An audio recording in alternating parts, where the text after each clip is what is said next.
नमस्कार दोस्तों, मैं आरती शर्मा आप सभी का स्वागत करती हूँ। आशा करती हूँ आप सब बहुत अच्छे होंगे। कहानी मध्य प्रदेश के झाबुआ जिले की है। यह बात 2023 की है। झाबुआ जिले में मेघर एक कॉलोनी है। इस कॉलोनी में चित्रा मेघा अपने पति सुनील मेघा और उसके बच्चों के साथ रहती थी। चित्रा का पति सुनील मेघा ड्राइवर की नौकरी करता था। दूसरी तरफ चित्रा एक पढ़ी लिखी महत्वाकांक्षी महिला थी जो समाज की सेवा के रास्ते राजनीति में अपने पैर जमाने की कोशिश कर रही थी। उसकी सबसे बड़ी खासियत उसकी सुंदरता थी, जिसका वह बखूबी फायदा उठाती थी। बड़ी ही सहजता से वह किसी भी अधिकारी को प्रभावित कर अपना काम निकलवा लेती थी। जहां एक और उसका पति सुशील मेंढा एक मामूली ड्राइवर की नौकरी कर रहा था, वहीं दूसरी ओर चित्रा ने अपनी खूबसूरती और बुद्धिमत्ता के बल पर बड़े अधिकारियों का विश्वास जीत लिया था। एक एनजीओ के माध्यम से सेवा की आड़ में राजनीति में कदम रखने की योजना बना ली थी। इसी दौरान एनजीओ का एक बड़ा प्रोजेक्ट मिला जो स्कूली बच्चों से जुड़ा था। इस प्रोजेक्ट के तहत उसे विभिन्न स्कूलों में जाकर बच्चों का डेटा इकट्ठा करना था। इस सिलसिले में करीब 1 साल पहले एक दिन जब चित्रा मेढा सजेली माली के स्कूल पहुंची तो वहां उसकी मुलाकात हितेश डाउमर से हुई। हितेश स्कूल के अतिथि शिक्षक थे, लेकिन अपनी कड़ी मेहनत और समर्पण के कारण वह स्कूल के प्रधानाचार्य बन चुके थे। स्कूल से जुड़ी जो भी जानकारी थी चित्रा को चाहिए थी, उसे सीधे हितेश से मिल गई। चित्रा ने पहले ही अंदाजा लगा लिया था कि हितेश उसकी योजनाओं के लिए उपयोगी हो सकता है। उसकी नजरों में यह मुलाकात सिर्फ एक औपचारिकता नहीं थी, बल्कि उसके भविष्य के रास्ते खोलने का एक और मौका था। एक तरफ जहां हितेश चित्रा की सुंदरता से प्रभावित था, वहीं चित्रा स्कूल के अतिथि शिक्षक के रूप में काम करने वाले हितेश की समझदारी और काम के प्रति उसकी मेहनत से प्रभावित थी। चित्रा जो बखूबी जानती थी कि आदमियों से काम कैसे निकलवाना है, काम आदमियों से कैसे निकल बनता है, उसने पहली ही मुलाकात में हितेश के साथ दोस्ताना संबंध स्थापित कर लिए। उसका मकसद साफ था, उसे जरूरत पड़े हितेश उसकी मदद कर सके। दूसरी तरफ हितेश को भी चित्रा की दोस्ती में कोई बुराई नजर नहीं आई। इस मुलाकात के बाद चित्रा ने हितेश के साथ लगातार संपर्क बनाए रखा। वे अक्सर फोन पर बातें करने लगे और धीरे धीरे यह रिश्ता गहरी दोस्ती में बदल गया।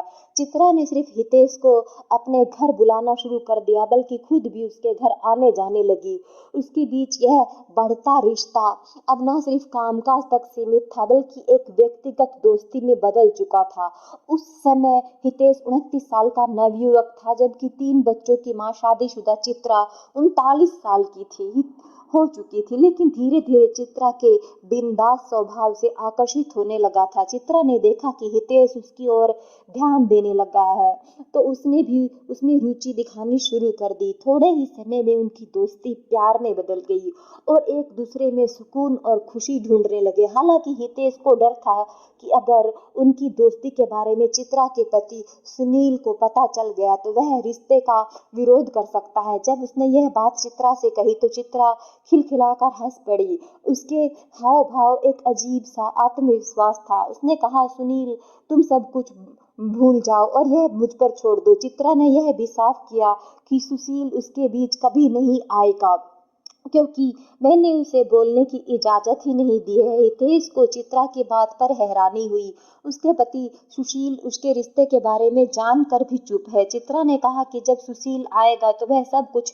स्पष्ट कर देगी। जब सुशील का घर आया तो चित्रा ने उसे बताया कि हितेश उसका प्यार है। सुशील ने मुस्कुराते हुए कहा कि चलो ठीक है, कुछ काम का बहाना बनाकर बाहर चला गया। सुशील के जाने के बाद हितेश को भी विश्वास हो गया कि सुशील उसके रिश्ते का विरोध नहीं करेगा। उस दिन के बाद हितेश न केवल अक्सर चित्रा से मिलने आने लगा, बल्कि कभी कभी रात में भी उसके घर रुकने लगा। सुशील सब कुछ जानते हुए भी हितेश के साथ दोस्ती जैसा व्यवहार करता था। इसीलिए इसके बाद सुशील और चित्रा मेन घर के बाहर हर जगह भी आते जाते हितेश अपने साथ ले जाता था। यह लग रहा था कि साल भर में पहले पहाड़ों में घूमने जाने के लिए हितेश को साथ लेकर गई। चित्रा, हितेश और सुशील तीनों एक ही कमरे में रुके थे। इसी बीच चित्रा ने राजनीति में अपना मुकाम बनाने की कोशिश करना शुरू कर दिया। उसने जिला पंचायत का चुनाव भी लड़ा, जिसमें हितेश हमेशा उसके साथ रहा। धीरे धीरे हितेश और चित्रा की दोस्ती को लेकर लोगों में चर्चाएं होने लगी। यह बात जब हितेश ने चित्रा से कही तो चित्रा बोली, ठीक है, जब चर्चा हो रही है तुम क्यों परेशान हो रहे हो। यह बात सुनकर हितेश भी शौक हो गया। इतना ही नहीं, चित्रा ने यह भी कहा कि तुम्हें स्टैम्प पेपर पर लिख कर दूंगी कि तुमसे प्यार करती हूँ और अपने साथ रखूंगी। हितेश को चित्रा की बात पर भरोसा तब हुआ जब उसने एक दिन सचमुच ही स्टैम्प पेपर पर सारी बात लिखकर हितेश को दे दी, जिसमें लिखा था कि मैं हितेश डोमर को प्यार करती हूँ और इसकी जानकारी मेरे पति को दी है तथा उसमें इससे कोई ऐतराज नहीं है। हितेश मेरे साथ रहेगा और भविष्य में मैं हितेश के खिलाफ कोई कार्रवाई नहीं करूंगी, ना ही उसकी संपत्ति पर अपना हक मानूंगी। इस तरह यह शपथ पत्र सुशील मेढ़ा ने भी दिया, जिसमें उसने स्वीकार किया था कि उसकी पत्नी हितेश से प्यार करती है और उसे इस बात से कोई ऐतराज नहीं है। हितेश चित्रा की हिम्मत का कायल हो गया। उसके रूप और प्यार का दीवाना तो वह पहले ही था, इसीलिए अपने घर वालों के लाख मना करने के बाद भी हितेश अपना घर छोड़कर चित्रा के साथ आकर उसके घर में चित्रा के पति 3 बच्चों के संग रहने लगा। वैसे चित्रा का झाबुआ में भी एक घर था, इसलिए चित्रा और रिश्तेदार ज्यादातर झाबुआ वाले घर में रहते थे। हितेश अब चित्रा के साथ उसके घर में आकर रहने लगा। इसी दौरान चित्रा का पति सुशील भी साथ ही रहता था, लेकिन सुशील के रहने ना रहने से चित्रा पर कोई असर नहीं होता था। इतना ही नहीं, बड़ी बेटी 18 साल की हो चुकी थी। ऐसे में अपनी जवान बेटी के घर में होने के बावजूद चित्रा हितेश को खुलेआम प्रेमी के तौर पर अपने साथ रख रही थी, क्योंकि चित्रा अपनी मनमर्जी की मालकिन थी और सुशील उसकी मर्जी के खिलाफ ना बोल सकता था। समय के बाद चित्रा ने यही स्थिति हितेश की भी कर दी। हितेश चित्रा की आवाज पर उठते बैठते और इसी दौरान हितेश के परिवार ने उसे वापस लाने की कोशिश की, लेकिन हितेश तो पूरी तरह से चित्रा के गुलाम हो चुका था। लेकिन धीरे धीरे हितेश को लगने लगा था कि वह जिस रास्ते पर निकल पड़ा है उस पर चलकर अपनी मंजिल तक कभी नहीं पहुंच पाएगा। उसके यह भी लगने लगा था कि वास्तव में चित्रा ने उसे अपना राजनीतिक लक्ष्य हासिल करने के लिए यूज किया है, इसीलिए वह चित्रा के चंगुल से निकलने का रास्ता खोजने लगा। इसी दौरान हितेश ने संविदा शिक्षक वर्ग 3 की परीक्षा पास कर ली, लेकिन जब ज्वाइनिंग के लिए डॉक्यूमेंट वेरिफिकेशन की बारी आई तो पता चला कि हितेश के सभी डॉक्यूमेंट चित्रा ने अपने कब्जे में ले लिए थे। हितेश ने जब डॉक्यूमेंट मांगे तो चित्रा ने सुशील ने उसके डॉक्यूमेंट देने से साफ मना कर दिया। इससे हितेश समझ गया कि अपने यूज के लिए वह उसको इस्तेमाल कर रही थी, नौकरी भी नहीं करने देगी, इसलिए वह चित्रा से पीछा छुड़ाना चाहता था। हितेश ने अपनी परिवार से बात की, तब परिवार वालों ने चित्रा से फोन पर बातचीत कर उसे समझाया कि यह गलत है, अपने परिवार का ध्यान दो और हितेश को भूल जाओ। लेकिन चित्रा का कहना था कि वह हितेश को बिना नहीं रह सकती। परिवार वालों ने उसे पैसे लेकर पीछा छुड़ाने की बात कही। 80,000 लेकर हितेश का पीछा छोड़ने को वह राजी हो गई, लेकिन चित्रा का कहना था कि वह पैसे चुपचाप लेगी, क्योंकि बात खुलने से उसका राजनीतिक भविष्य खराब हो सकता है। इसलिए उसकी बात मानने पर हितेश के परिवार वालों ने उसे चुपचाप पैसे दे दिए, लेकिन इसके बाद भी उसने हितेश का पीछा नहीं छोड़ा। इसी बीच कुछ दिन पहले हितेश अचानक चित्रा का घर छोड़कर अपनी बहनोई के घर आकर रहने लगा। हितेश की इस हरकत से चित्रा काफी नाराज थी। उसने उसे घर वापस आने के लिए कहा।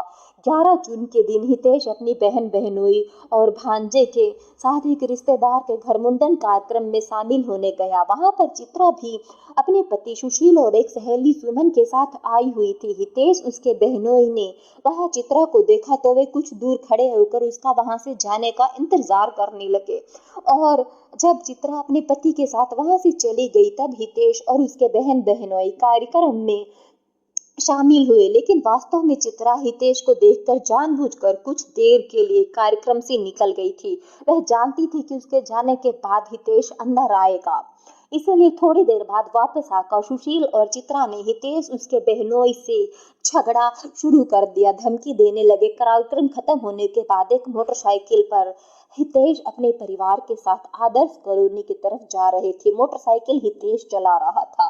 उसने अपने आगे एक भांजे को बिठा रखा था, जबकि उसके पीछे एक भांजे को गोद में लेकर उसका बहनोई और सबसे पीछे बहन सवार थी। रात के लगभग 11:30 बजे थे। यह पांचों आदर्श कॉलोनी में अपने घर के नजदीक पहुंचे ही थे, तभी अंधेरे में 3 लोग सामने बाइक का रास्ता रोककर खड़े हो गए। अंधेरा होने के बाद ही हितेश उन्हें पहचान नहीं पाया। सुशील मेढा था और अन्य 2 में एक उसकी पत्नी चित्रा और दूसरी चित्रा की सहेली सुमन थी। आधी रात में इन तीनों को बाइक का रास्ता रोकते देख हितेश को डर लग गया।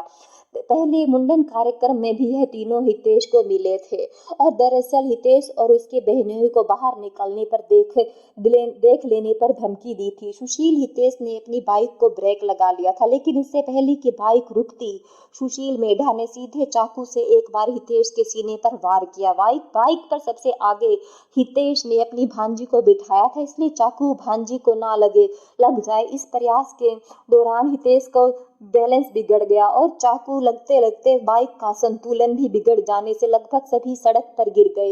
यह देखकर सुशील मेढा फिर हितेश पर चाकू लेकर लपकता है। हितेश के बहन बहनोई आगे तो सुशील के साथ आई। उसकी पत्नी चित्रा मेंढा और उसकी सहेली सुमेन हितेश के बहन बहनोई के बीच आ गई। इसी दौरान सुशील ने हितेश पर चाकू से 1-2 बार वार किया तो वह ही दूसरी तरफ पास में खड़ा एक पत्थर उठाकर हितेश ने अपनी भी जान बचाने के लिए सुशील पर हमला कर दिया। लेकिन पत्थर चाकू में बहुत अंतर होता है, इसलिए सुशील को जहां केवल सिर में चोट आई, वहीं हितेश को बुरी तरह से घायल हो जाने पर वह सड़क पर गिरकर तड़पने लगा। यह देखकर सुशील, चित्रा और सुमन वहां से भाग गए। भाई को जमीन पर तड़पते देख हितेश की बहन ने उसे गोद में उठा लिया और जब मदद के लिए चीखने चिल्लाने लगी। उसकी सांसें थम रही थी। मेघनगर थाने में ड्यूटी पर तैनात टीआई टीम डाबर ने अपने वहां से निकल रहे थे। उन्हें आदर्श नगर कॉलोनी में हुई इस घटना की जानकारी मिली। तुरंत ही उन्होंने अपनी टीम के साथ मौके पर पहुंचकर निर्णय लिया। घटना पर उपस्थित हितेश डोमर की बहनोई से पूरी जानकारी लेने के बाद टीआई ने आगे की कार्रवाई की। हितेश का शव पोस्टमार्टम के लिए रखवा दिया गया। उसकी पत्नी चित्रा, सुशील मेढा और उनकी सहेली सुमन के खिलाफ हत्या का मामला दर्ज कर आरोपियों की तलाश शुरू कर दी गई। हितेश ने पत्थर उठाकर सुशील पर हमला किया था, जिससे सुशील भी घायल हो गया था। अपनी चोट का उपचार कराने के लिए वह जीवन ज्योति अस्पताल में भर्ती हुआ था, जहां से पुलिस ने उसे गिरफ्तार कर लिया। चित्रा और सुमन को भी पुलिस ने उसी समय हिरासत में ले लिया था। प्रारंभिक पूछताछ के दौरान हितेश के परिवार ने चित्रा मेंढा और उसके पति सुशील पर आरोप लगाया कि वे हितेश को ब्लैकमेल कर रहे थे। उनका कहना था कि चित्रा हितेश से उम्र में 10 साल बड़ी थी, फिर भी उसने प्रेम के जाल में बुरी तरह से फंसा लिया था। इसके अलावा सुशील मेढा को भी अपने पति के हितेश के साथ प्रेम संबंधों की जानकारी थी। पूछताछ में यह भी सामने आया कि सुशील ने हितेश की हत्या इसलिए कर दी क्योंकि हितेश के साथ ब्रेकअप के बाद सुशील की पत्नी चित्रा उदास रहने लगी थी। ब्रेकअप के बाद हितेश चित्रा के ही मोहल्ले में रहने वाले अपने बहनोई के यहाँ रह रहा था, इसलिए उसका बार बार सामना चित्रा और उसके पति के साथ होता रहता था। और ये चित्रा आने वाली विधानसभा चुनाव में अपनी किस्मत आजमाना चाह रही थी, इसीलिए उसने ऐसा समय में हितेश को दूर जाना काफी खटक रहा था। वास्तव में चित्रा जब जिला पंचायत का चुनाव लड़ रही थी, तब उसके चुनाव का पूरा मैनेजमेंट हितेश ने संभाला था। चुनाव में चित्रा काफी कम अंतर से हारी थी, इसलिए उसे भरोसा था कि यदि हितेश साथ दे तो वह विधानसभा चुनाव आसानी से जीत सकती है। मगर हितेश उससे ब्रेकअप करके दूर हो चुका था, इसीलिए पत्नी की उदासी को लेकर सुशील हितेश से काफी नाराज रहने लगा था, इसीलिए हत्या कर दी। हितेश डोमो की हत्या के बाद सामने आई यह प्रेम कहानी अपने आप में चौंका देने वाली है। जहां तक हितेश का सवाल है तो वह अविवाहित जवान था, इसलिए चित्रा के प्रति उसका आकर्षण हो जाना स्वाभाविक था। लेकिन शादीशुदा और 3 बच्चों की मां चित्रा की हितेश के प्रति दीवानगी समझ से परे है। वही चित्रा के पति की इस मामले में सहमति चौंका देने वाली है। इसलिए लोगों का मानना है कि अति महत्वाकांक्षा चित्रा का हितेश से यह प्रेम प्रसंग उससे किसी मकसद को लेकर रचा था। चित्रा का यह मकसद क्या था, यह चित्रा और सुशील के अलावा किसी की समझ में नहीं आ रहा था। खैर, पूछताछ के बाद सभी आरोपियों को गिरफ्तार कर जेल भेज दिया गया। आज की लिए इतना ही दोस्तों। तो आपको इस कहानी से, इस घटना से क्या सीख मिलती है, हमें कमेंट बॉक्स में बताइएगा। और अगर आपको हमारी यह घटना और यह स्टोरी पसंद आई हो तो प्लीज़ वीडियो को लाइक कीजिएगा और अपने दोस्तों के साथ शेयर भी कीजिएगा। जय हिंद, जय भारत।